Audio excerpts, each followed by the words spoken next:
Welcome back to Bad Attitude C10. Today I need to give a quick shout out to Nathan's Mopar Garage. I don't know if y'all can make that out.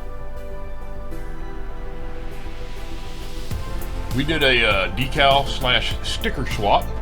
And normally, as far as a bunch of y'all that do follow me know, I try to send the people I send decals or stickers to something else like a shirt or a hat or fuel fragrance or air freshener.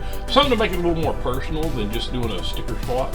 And I always have people that are kind of like, hey dude, thanks, you know, I wasn't expecting that. And well, Nathan kind of, I guess you could say, gave me a little pay it forward stuff and let me know how others feel whenever you get stuff unexpectedly.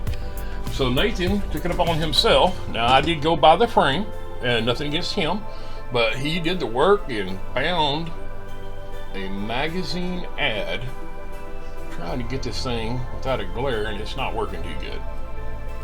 Out of a magazine or a paper that covers the 67 Chevrolet pickup, which just so happens to be what the Bad Attitude C10 is.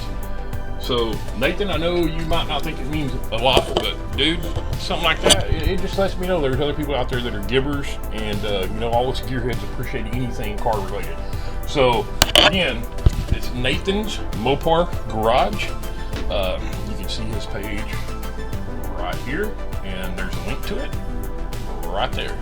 If you haven't subscribed or checked out what Nathan has to offer, go give him a check out. And if it's worth you to follow, please follow him and subscribe.